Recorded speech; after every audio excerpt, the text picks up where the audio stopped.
Atlanta. This young man that grew up outside of Philadelphia, went up to school in Boston, and now will be headed to learn how to speak with a slight Southern drawl.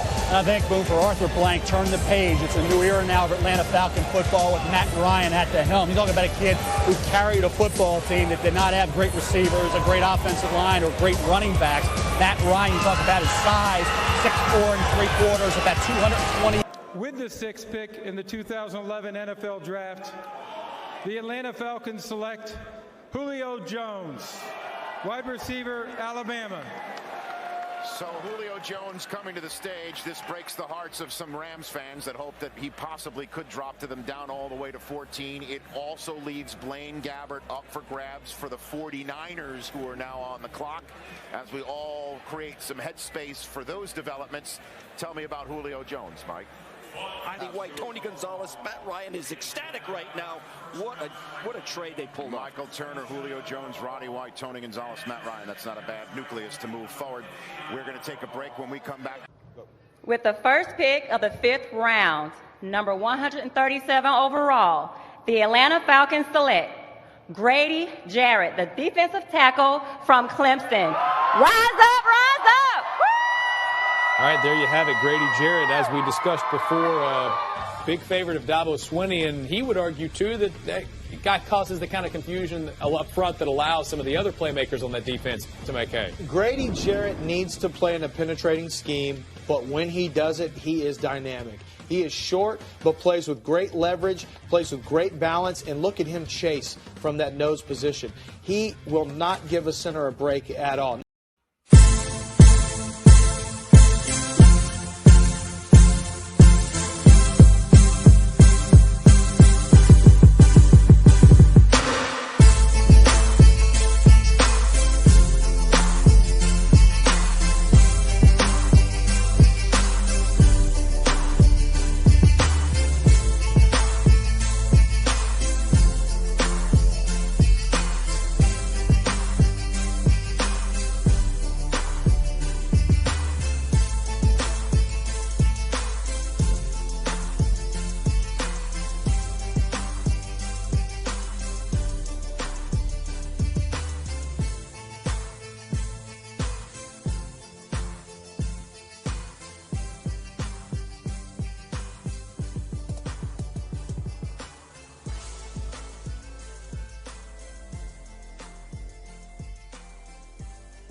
What's good? Welcome back to the Forever I Love Atlanta Sports Podcast, Draft Prospect. It's your boy, The Don, here with my co-host, King. What's good, man?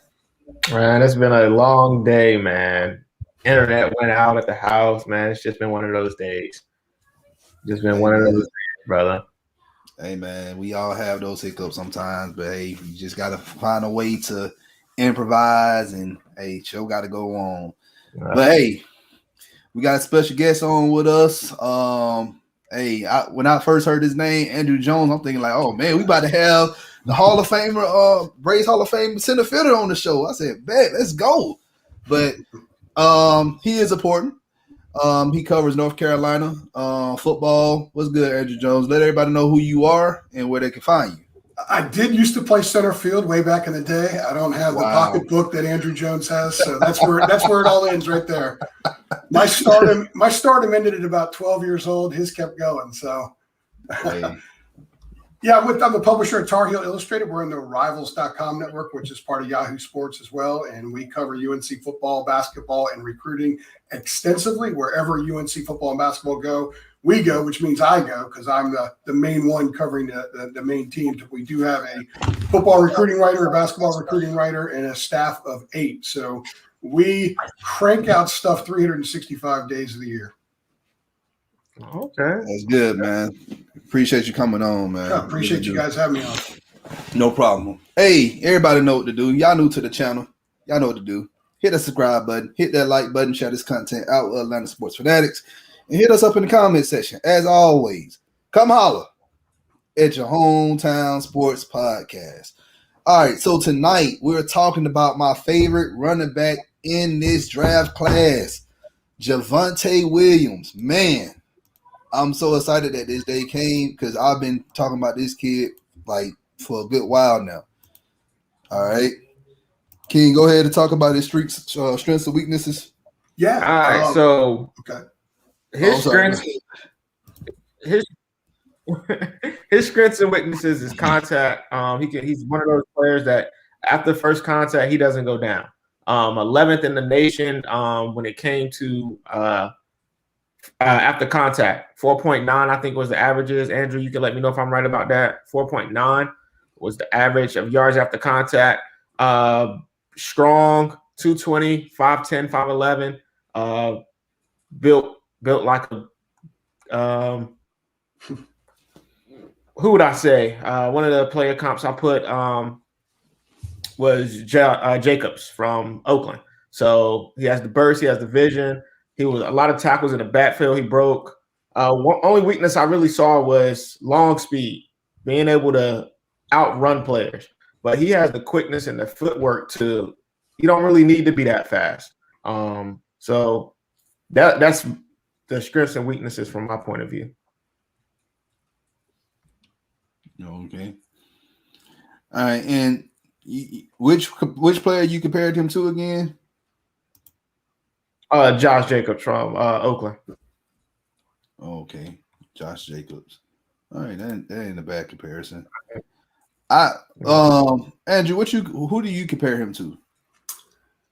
I don't know. I don't watch the NFL as much because I'm so consumed every Sunday with doing the day after game stuff. But I've covered a lot of guys in college, a lot of really good players in college, and he's kind of unique, as you were just saying. He doesn't have blinding speed, but he has enough speed that if he gets into the second level, inside the 50, he can get to the end zone, and he could beat DBs to the end zone. Now, if he had to go 70 or 80 yards, I'm not sure there are a ton of DBs he would beat to the end zone. So he's got good enough speed. But the thing that's amazing about him is that he falls forward every time.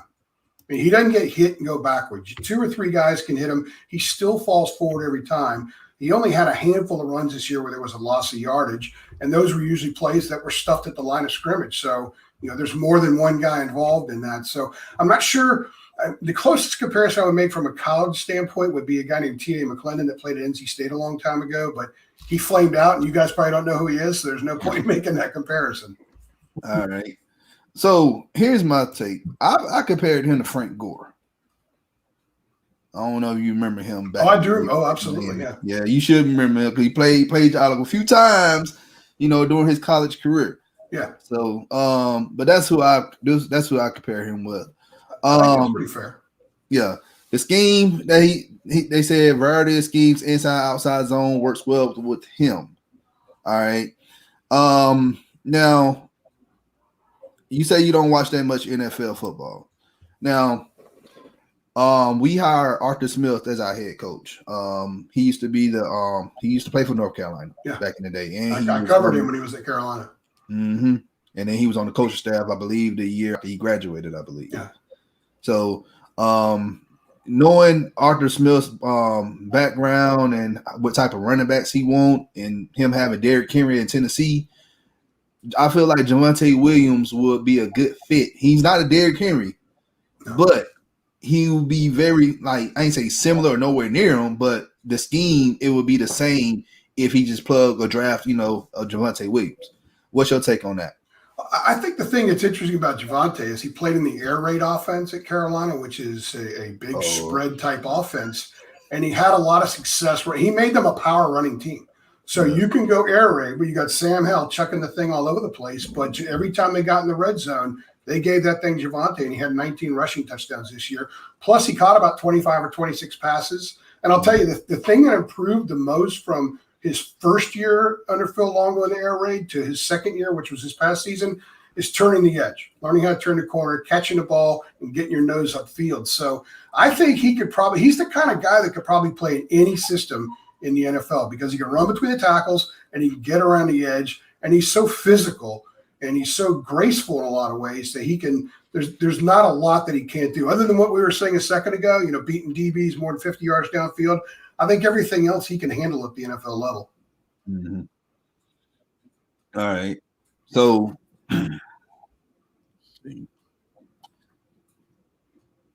now he's a capable running back with versatility of schemes and concepts, executing inside and outside zone well.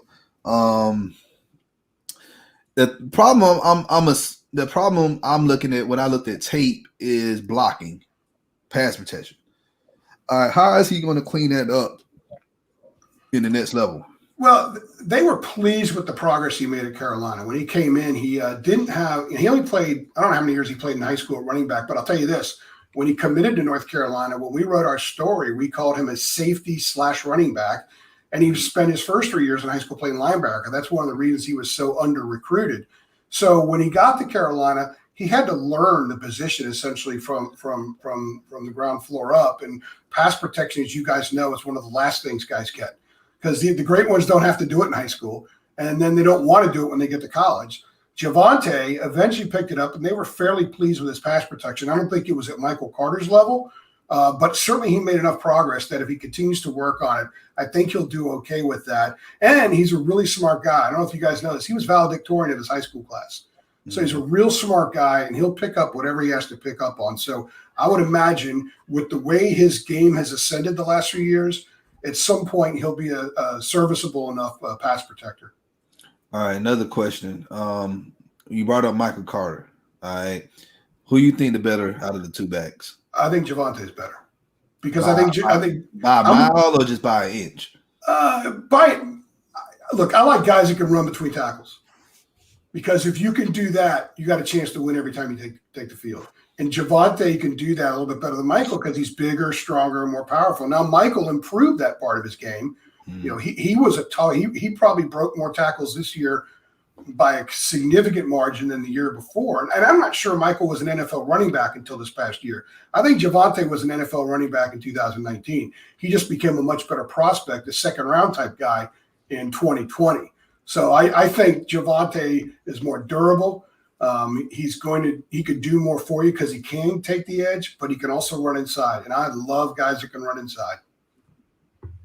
Okay. With that being said about Michael, you think he's better. How much do you think, since they were like that thunder and lightning combo, how much do you think that helped Javonte? And so he's not getting beat up as much as some other running backs that were coming in. It helped both of them. I mean, they split the carries and they didn't run a ton. So you're talking 14, 15, 16 carries a game. So they're well preserved, and that's a lot of college coaches, if they can, they will go to that because they sell the idea to these kids. We're not going to wear you out so your body can't handle more than a couple of years in the NFL. That's part of the sales pitch. So when you're recruiting running backs, look, we're not going to have you carry the ball 300 times, 500, 600 times in college or whatever it is a year. You're going to carry the ball. You're going to split with somebody else. We're not going to wear you down, and your body's going to be okay when it gets to the NFL. And that's a selling point from the previous staff and the current staff. And so I think that as far as Michael balancing him out, I do think that they probably did a little bit. But Carolina ran the same stuff for both of them. It's not like when Michael was on the field, you saw different sets than when Javonte was on the field. The offense is what the offense was. And both of them excelled at pretty much everything. Michael was better in between tackles this year than he was previously in his career. But Javonte was just better, in my opinion. Well, with that being said, so say the Falcons would miss out on Javonte, would Michael be a great second option? Yeah. Well, first of all, character matters. Like when I covered the NBA, I covered the Panthers a little bit a few years ago, and that's when character really started mattering in the evaluation process. And I covered a couple of Panthers draft nights in the room next to where the staff was. And when they drafted Luke Kuechly, the first thing they said was character. Michael Carter and Javonte Williams are high character guys. So, and Michael works as hard as anybody. So wherever he goes, he might be a niche guy. I'm not sure he's an every down guy, but he's going to figure out how he can fit in, and he's going to do his ever-loving best to actually make it work. And I think he can. A year ago, I wasn't sure, but now I think he can play at the next level. Javonte is a feature back. Yeah. I don't care what anybody say. Yeah, I agree. He's a feature back in the NFL. All right. You give him an offensive line, and I'm not trying to disrespect North Carolina football at all. Because like a lot of people were talking about what's the Harris, the running back from Bama? Najee Harris, yeah. Like, he's the best running back in the league in the country last year. All right, understood. But let's be real. Bama had a good offensive line. Y'all line was nowhere near good as Bama's. No, of course not. And that's why they went 8-4. Exactly. If y'all had, if Javonte was running behind that Alabama line, dude would have pretty much won a Heisman. I don't see any reason to disagree with you. North Carolina's offensive line, they were better at run blocking than pass blocking, but they need a lot of work. I'm not sure how many NFL guys. Alabama's got NFL guys up and down the line.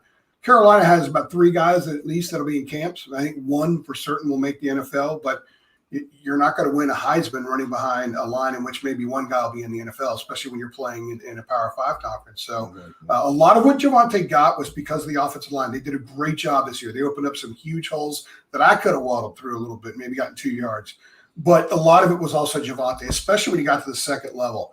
And really the way he kind of did more as the season went on. You guys probably saw the Miami game. The play where he jumped over the Miami defender. Mac Brown told us a story about a month ago where he said that, Javonte had already run someone over on the play, and then he leaps over a Miami defender. And Mac said he turned to one of the assistant coaches and said, "Well, he's gone." In other words, he's leaving. There's no point in coming back. So Javonte showed another part of his game on that play that we hadn't seen. So I think that the trajectory is going up for him, and he gets into an NFL situation where that's his sole focus and he's got a good line. I think he has star potential. I'm not sure Michael does, but Javonte, I believe. I'm with you. I think he's got star potential. Yeah, I don't think Carter, he would be, he'd be a good, running back with a team of, committee of running backs. But I feel like, with Javonte, he can be a feature back, especially with this Falcons team. If we get the offensive line going the right way, you have Arthur Smith to know how to scheme and utilize his line and get the best out of his running backs. Like, I feel like we'll be fine with Javonte. The question I have for you is, where do you think he will fall? We're hearing second round because, running backs don't go as high as they used to. Yeah. When I used to watch the NFL religiously every Sunday, running backs were going, 3rd, 8th, 12th, 20th in the draft. They're not really doing that anymore. But I think when people get a chance to see him in person, and Carolina's Pro Day is March 29th, and and NFL GMs and scouts, they can all be there in person to watch. Mm-hmm. So they're all going to see him up close in person. And they're going to be in awe when they do, because he's an amazing physical specimen. And that gear, he doesn't have the breakaway speed, but he's got enough speed. And I think that's what a lot of people will probably want to see in person, and they will that day. And I think that's going to help his stock. So I think if you go second round, you're a running back, that's pretty good. And really, for a guy like him, it's going to be more of the opportunity he gets once he gets to the league. I think he's someone that can stick. And if he sticks, he's going to make a lot of money. My thing is, I know a lot of people want a running back to get all these yards and stuff. Look, my thing is, run somebody over. Like the Falcons, the problem with the Falcons, and over the years, it'd be 3rd and 3, 3rd and 1, 4th and inches, and we don't even convert. Yeah, and it's crazy because, like I told you in the when we was behind the scenes, Michael Turner, when he was here, that's what he did. He ran people over. And that's when Atlanta had a good running game. And that's another player comp for the Falcons. For people that don't watch football outside of the Falcons, he would be like that Michael Turner type of running back. Exactly. Yeah, I hate when teams throw on 3rd and 1. I say line up, smash it right down the throat. Yes. If you can convert that 3rd and 1, then you're already got a leg up in the game. And then it allows you to throw something down later on in the game. If you convert a few of them, defense is on its heels because they got to deal with the power, and then you could throw something else at them too and get a big play out of it. But I when I do watch the NFL, or even too many college games, some of these real pass-oriented offenses, I just can't. I cringe at throwing on 3rd and 1, especially a little slant that may not get you anything. If you're a good enough team, if you're worthy, you got to line up and run that thing right at somebody. I love running the ball. That's me. Like, I'm old school. Run the ball. You run the ball. You control the tempo of the game. Absolutely. You know, big time. Trust me. I know this. You know, the league has changed to more air. You know, throw it in the air and everything. But you know, you run the ball, you're gonna win more than one. So. Yeah, I'll agree with you on that one. One point about Javonte, the man ain't been injured his whole college career. Now we had running backs on this team, Todd Gurley hurt, Devontae Freeman concussion issues. When we had Coleman here, he had some issues as well. Edo Smith, like this man concussed all the time. Like, man, like we had Steven Jackson back in the day, like not back in the day, but like several years ago. I don't know why we got this man outside his prime, but like that's you know, I saw that and I'm like, we really need that because we need someone healthy week to week that we know we can depend on that can get on the field and get us some yards on the ground. Yeah, you know, being healthy is a skill in some respects. A lot of coaches will look at it that way. If you're injury prone, you know, that especially like in college, you see some kids, I mean, for lack of a better term, they get run off if they're injury prone because they're not dependable. And if an NFL team is going to spend a lot of money on you, got to be dependable. You got to be able to run out there 16 times a year and take a beating. And so far, Javonte, you know, he's delivered a lot of beatings and he's taken a lot of blows. And other than your usual typical, you know, nicked up things here and there, I don't know of any information of him actually getting injured other than typical wear and tear of the season. Mm-hmm. What's good, everybody in the chat? Appreciate y'all joining us tonight. We're talking about Javonte Williams. We got Andrew Jones from Tar Heel Illustrated on with us to talk about Javonte. Thank y'all for joining us. Yeah. Another thing, before we continue talking about Javonte's, Chaz Surratt, linebacker. What's your thought? What's your quick thoughts on him and where he's going to go in the draft? Because that's another position the Falcons could be looking at is linebacker, and he's a really good linebacker out there. Well, he play outside, Mike. What? He did. There was a video I saw today of him getting up reps, bench pressing reps, and he set some kind of record. He's a freak athlete, guys. He was a pretty good quarterback, but he got banged up. You talk about bad offensive lines. The guys that were protecting him when he was a quarterback in North Carolina, it was a nightmare for Chaz. He had concussion, he had contusions, he had torn ligaments in his wrist, which is ultimately what had him move over to linebacker. And the thing about it is Mac Brown told us the first year that Chaz played linebacker, which was Mac's first year. He said, you know, they had no idea. They had no idea what to think. There was no point in looking at his quarterback film, although they could see he was pretty physical. He had a 56-yard touchdown run where he knocked over a defensive end against, I believe it was against Duke. But they had no idea what to expect. And they put him out there, and first game against South Carolina, I think he had like 11 tackles or something like that. And they saw a side of him that they hadn't really seen much of before, and his game just kind of took off from there. So he's a really smart guy. He's a phenomenal athlete. He was a great high school basketball player. In fact, he chose North Carolina because Roy Williams told him he could walk onto the basketball team. It ended up not happening because Mitch Trubisky went pro, and Larry Fedora wanted Chaz in spring ball and not playing basketball to focus on being the quarterback the next year. But you're talking about a guy who made that transition. How many players have you seen make the transition after they get to college and play quarterback and start games at quarterback to any other position, especially on the defensive side of the ball? He actually did it at linebacker and was an all-ACC, all-America type player. So he's another guy that whatever, you know, if they want him to play inside, he'll bulk up and play inside. If they want him to play outside, he's certainly got the speed, the quickness, and the instincts to do it. And the fact that he did play a lot of quarterback at the major college level, he can read quarterbacks really well. He anticipates really well. So a lot, you know, he didn't play that stuff in high school. He didn't play defense much in high school, if at all. But he developed those instincts very quickly at North Carolina. And I would think, just like Javonte, he's a guy who's ascending in the right direction as a player. My only problem with him is his tackling. He misses some tackles sometimes. Yeah. But after Micah Parsons, I really like him. He's one of those guys I think is a dark horse. That if somebody gets him and they can get his tackling up, he'll be a game changer for you. Yeah, and Jay better than David Collins. You said what? You think go ahead, Andrew. I'm sorry. Jay Bateman, the defensive coordinator, kind of, I don't know if he was making an excuse or not. We don't have many examples of guys like Chaz going from quarterback to defense and playing linebacker, especially. He said part of that was just, look, guys, he'd only had a year, then it only 2 years of actually playing the position. And a lot of other players at his stage had been tackling people since they were in 5th grade. So Chaz is still trying to catch up on that, which is, again, why a lot of people think that he's ascending, and I think makes him a very intriguing prospect. Bring him in an NFL camp, he'll get his butt kicked in practice, and he'll get run over a few times, and he'll learn how to tackle better.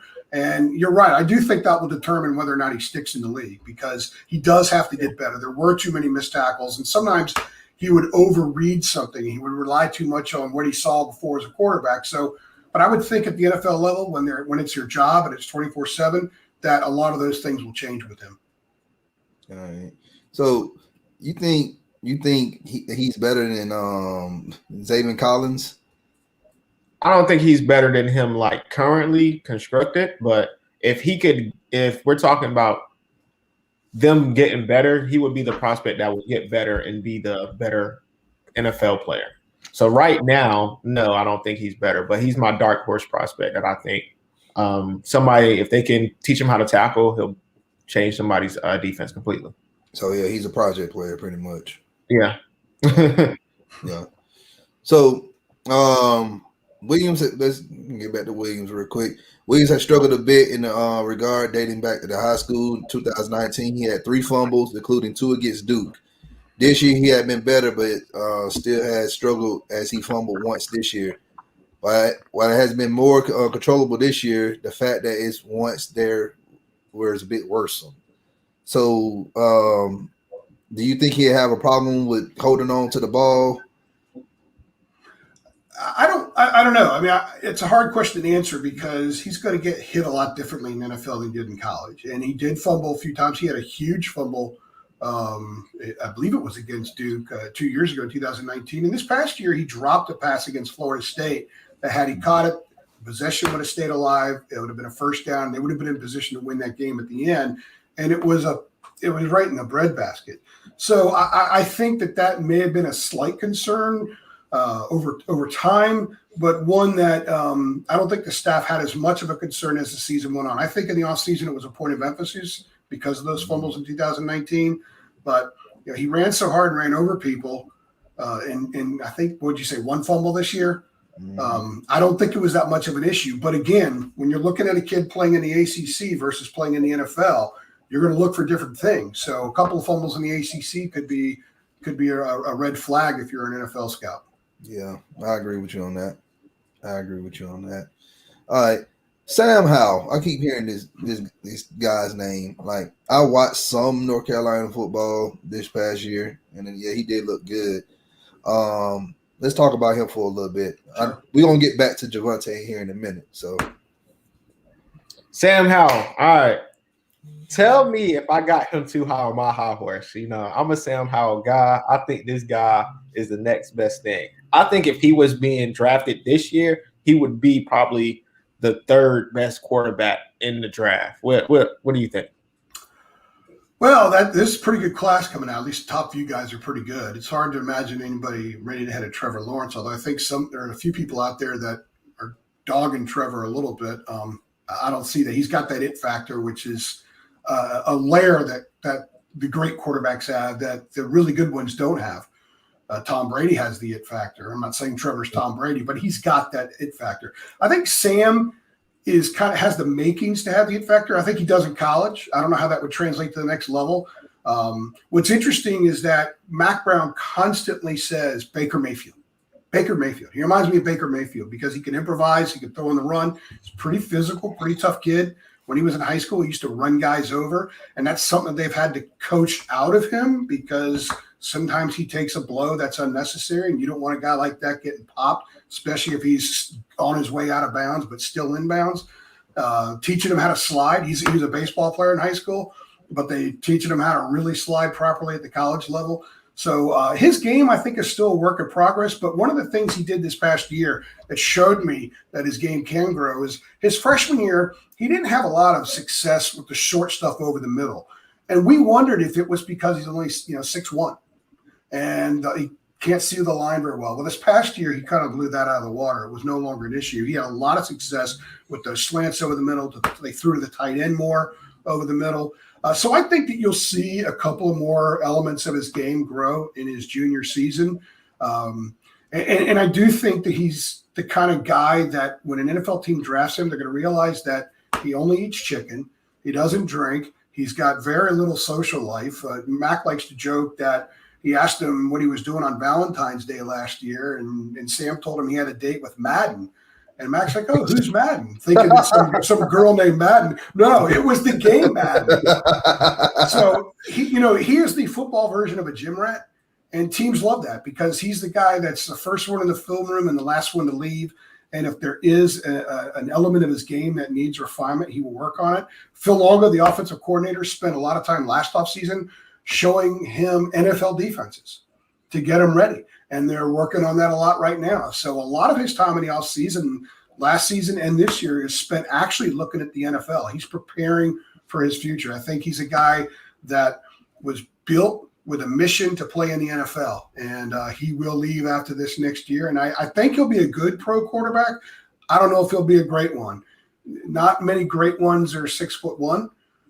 But we'll see. The game is changing, and I covered Russell Wilson in college at NC State, and a lot of people said a lot of the same things about him that they're saying about Sam, and there are a lot of similarities as far as personality and devotion to the sport and having very few outside distractions, being very narrow focused. So if he has a career like Russell Wilson, that'd be pretty cool, but I do think there are some similarities.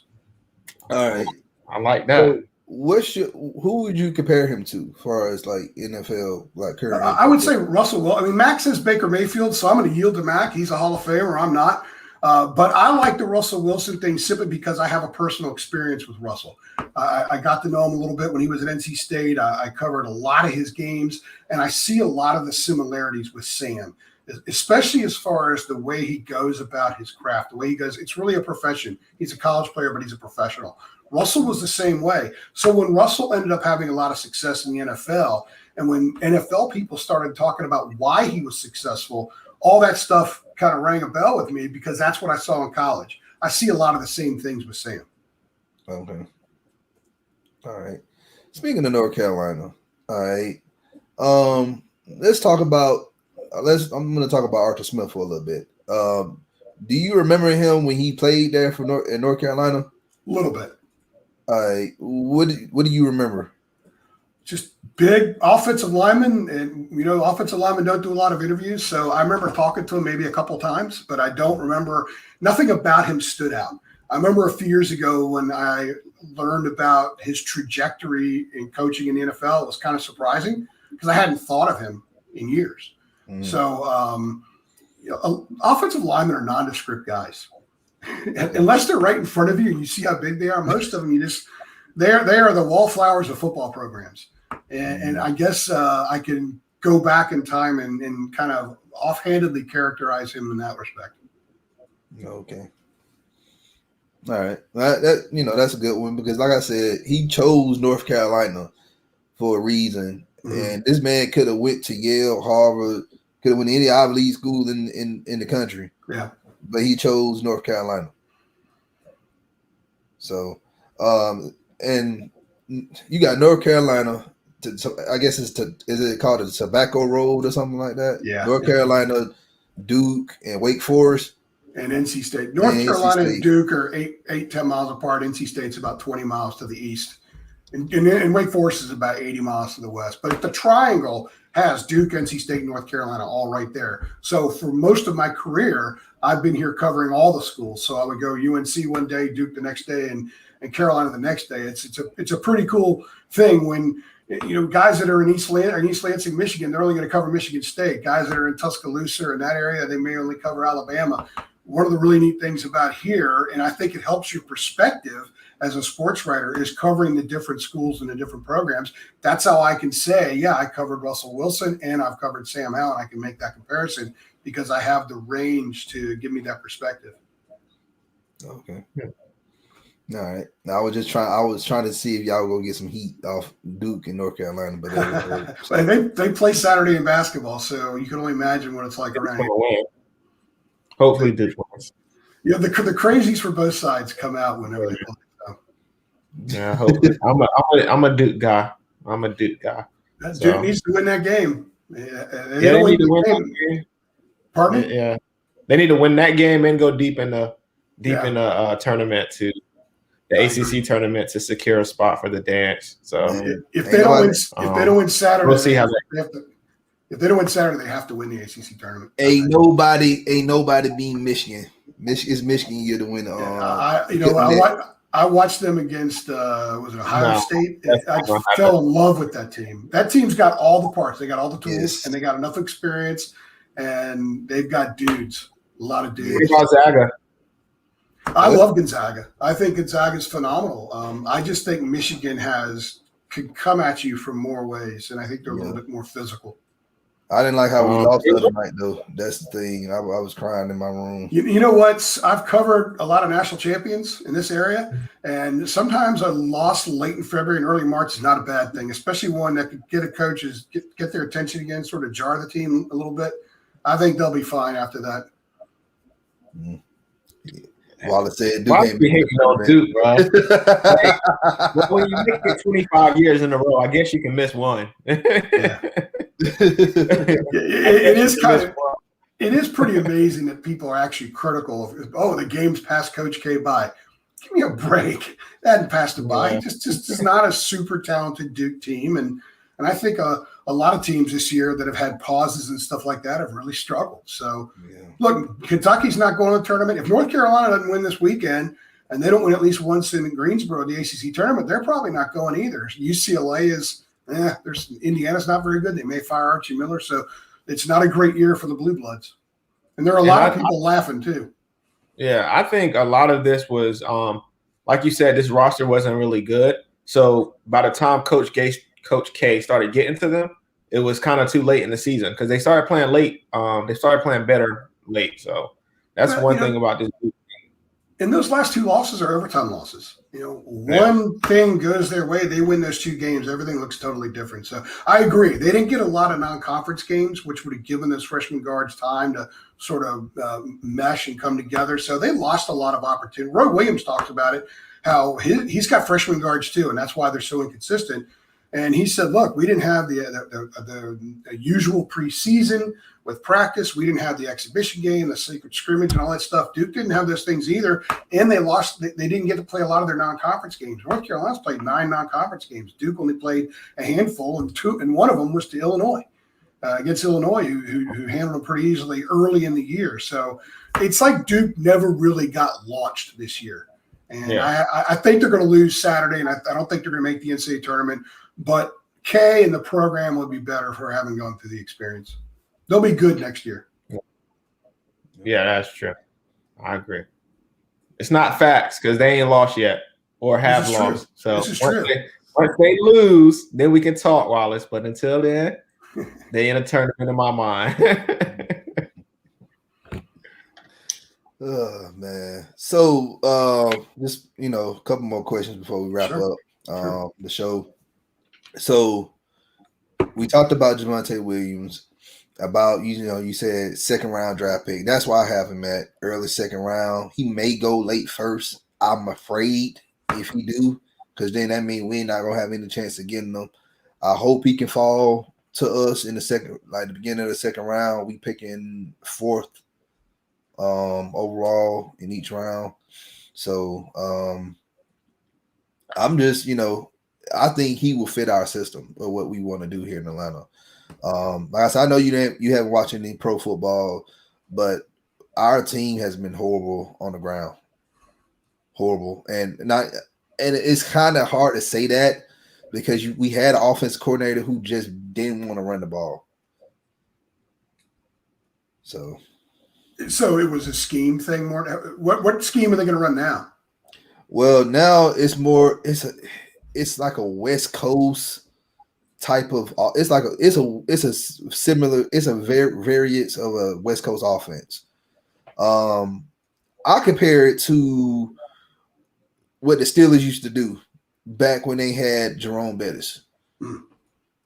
That's what I'm comparing it to. When they had Jerome Bettis, when they had Tommy Maddox, and then they brought in Ben Roethlisberger. That's what I'm comparing it to. If you have a guy that can run power between tackles and you've got those bells and whistles, that's a great marriage. Yeah. That's it, man. We drafted McGarry, we drafted Chris Lindstrom, Boston College kid, in 2019.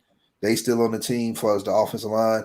We still got Jake Matthews. We don't know. We got Hennessy at center, but I'm hearing rumors that he may not be in the future plans. So I don't know. We would probably get a center in the draft this year, or we may end up getting somebody in free agency if we don't even have no money in free agency. That's the other problem. So we have to hit on all our draft picks. We just have to go get Landon Dickerson from Alabama. Yeah, monster. Yeah, I feel like this draft right here is gonna be kind of weird for us. Like, we think that because everybody in Atlanta right now is talking about quarterback. They want to get a quarterback. And I'm like, there's nothing wrong with Matt Ryan right now. Matt Ryan is far from the problem. We need to get some defense. Yeah, run the ball and play defense, right? You're old school. Run the ball and play defense. And then you could build around that. If you could run the ball and play defense, you got a chance every time you step on the field. Look at the Buccaneers. Look how they won. Yeah. They had a top defense, and then they had Leonard Fournette. They had Tom Brady. Tom Brady, to me, he had an okay Super Bowl, but like that far as stats wise go, that wasn't his best Super Bowl. No. Yeah. But Leonard Fournette didn't come on really into the playoffs.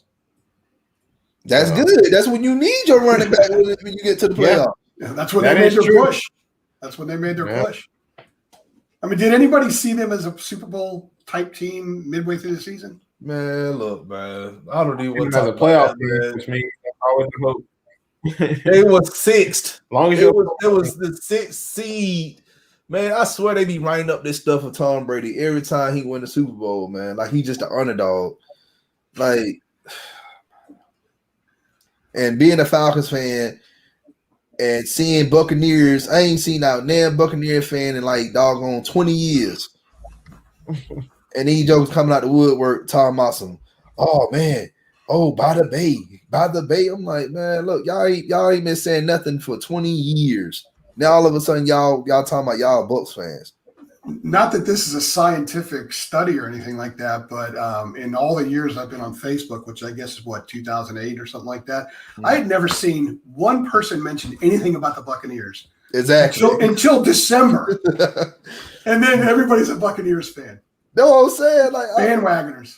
Man, I would look across the street from my mama's house. I guess it's some kids from Florida or whatever. So they've been living in the house for over 2 years. Okay.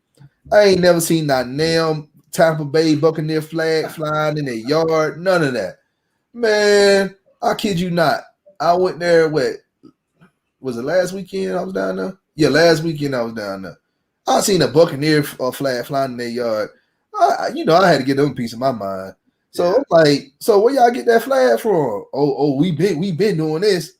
Well, y'all been doing it in the dark because y'all ain't been in the light. I ain't seen no flag. Yeah, I don't like bandwagon. I'm a Baltimore Orioles fan, which is a painful experience. Oh man, bless you. I have a bunch of Orioles masks that I wear, and I fly a lot when I'm covering Carolina. And I was actually getting on a plane about a month ago when I was going to Pittsburgh. Some guy looked up at me and said, "Man, you got a lot of courage wearing that in public." I'm telling you. But when they get good and win, I'm going to be the guy that can flaunt it because I was wearing that crap when they were losing 110 games a year. Man, let me tell you something. You in North Carolina. That's Braves country. Yeah, I would say it is. A long time ago, it was probably kind of both Braves and Orioles because the Orioles used to have local TV down here, but not anymore. But I would say most of the people that are from this area that I know, they're Braves fans. I'm one of those people. and they've all said something like what you said at the outset about my name. And I give them the same answer. I played center field when I was a kid, and I don't have any money like he does. That's where it all ends. So you might as well just go on to be a Braves fan. You Andrew Jones, man, just think about it. Just think about it. Just Andrew Jones. You just have a Braves picture on your profile on your Facebook. You gonna have so many friends you gonna have so many friend requests on your page. but they're not true Braves fans. They would know that I have an E, and Andrew Jones, the baseball player, it's Andruw. Yeah, you're right. By the way, when I was a kid, I had a Hank Aaron jersey shirt. So I actually think I still have it in storage somewhere. Man, rest in peace, Hank Aaron. Absolutely. But yeah, I'm a Braves fan from Garner, so. Oh, you're from Garner? Okay. Donnie Williams? Yeah. Scotty McCreery? Oh, yeah, that's a big one. When I was at Fox Sports, around the time that he was in American Idol, I had to write a bunch of stories about him. And I'm like, why am I writing about this high school baseball player who's in a singing competition? Well, because Fox actually had it. So I actually went to his school and did several stories on him, and it was amazing. Some of the best traffic on anything I ever wrote was about a high school baseball player named Scotty McCreery, who happened to sing country music. I didn't even know him. I went to school with him. Oh, really? Yeah, I did. When did you graduate? When did you graduate? 2011. 2011? Did you play ball? Any kind of sports? What'd you play? No, I didn't play in high school. I played lacrosse in my senior year at Northeast. Okay. I saw a high school football game there in 2010, I think it was, at Garner. They played in Millbrook. My stepson played at Millbrook. Mm-hmm. Okay. So they played at Garner. And Garner has a lot of tradition, a lot of history there. Yeah, they do. Yeah. Small world, man. I was a lacrosse player, though. Hey, that's cool. That's a good sport. Yeah. I really don't know nothing about North Carolina other than Charlotte, Raleigh, Wilmington, Durham, Wake Forest, and I know a city called Cameron. Yeah. Just know Raleigh is right next to Garner. Yeah. I don't know. Like I said, I don't know nothing about North Carolina. Nothing. You could hit a baseball about 6 times from Raleigh and be in Garner. Pretty much. And Andrew Jones long ball. Yes. All right, y'all. Well, let's go ahead and wrap this show up. Hey, once again, man, it was a pleasure having you on, Andrew, man. Once again, let everybody know where they can find you and who you are. TarHeelIllustrated.com. We're in the Rivals and Yahoo Sports Network. Twitter at Heel Illustrated, not Heels, but at Heel Illustrated. We're very prolific on Twitter because we roll out a ton of content. So if you like North Carolina, we're certainly the place to go because we go wherever they go. And I apologize about earlier with the snafus. You were talking about some of the technical stuff today. Some of that's my fault. But we got it straightened out, and it's an absolute pleasure to be on with you guys. That's good, man. Hey, no problems, man. That's fine with us. Yeah, like I said, I had mine earlier, but I wanted to talk to you once we get off the air about something. Okay. So stick around. Sounds good. Sure. Okay. Hey, King, you have anything to plug, man, for the next few days? No, we just got to plug the All-Star Weekend changes. That's pretty much it. Yeah. Well, we're not doing that. We're not going to be doing our Sunday show, but we moving it to Saturday night instead of Sunday night because the All-Star game that's been played here in Atlanta. All right. So we don't want to, we ain't saying we're going to disturb it because they're going to disturb our view. So we moving it so that way we can get most of you guys into the live chat with us. So Saturday night at 8:30, we will be talking about the All-Star game. Unfortunately, there are no Hawks on the squad, which I'm upset. I'm really trying to hold myself back because I really just want to throw this laptop across the room, but I won't do that. But yes, we will be live this Saturday evening. Join us at that time. I don't think there's really nothing else to share. Yeah, Hawks doing good right now. Make sure you go subscribe to Georgia Sports Hospitality Media YouTube channel. We've been doing our daily sports tracker. We cover every team in the state of Georgia. That's college, pro, every team. every college team that you can think of. They playing sports right now. We covering it. All right, every single day. So go over there, subscribe to the YouTube channel. Also, check out the website www.gshmgroup.com. All one word. All right. For the people who watch live, appreciate y'all joining us live. If you're watching this at a later time, please let us know in the comment section what you think about Javonte Williams. Do you think we should draft him in the second round? Or do you think that we should get Quadre Olison a chance at running back? Or you think we should just sign Todd Gurley because you're just a big UGA fan? You really don't care because you just want a bulldog on the team. But look, whatever your opinion is, share it with us so we can engage with you. All right. With that being said, y'all already know what to do. If you're new to the channel, hit that subscribe button, hit that like button, share this content out with Atlanta Sports Fanatics, and hit us up in the comment section. As always, come holler at your hometown sports podcast. It's your boy The Don, my co-host King. Always remember to love yourself, people. Yes, always love yourself. Once again, this has been Draft Prospects here on Forever I Love Atlanta Sports Podcast. Hey, y'all have y'all a great evening. We'll see y'all on Saturday night. Peace. Peace.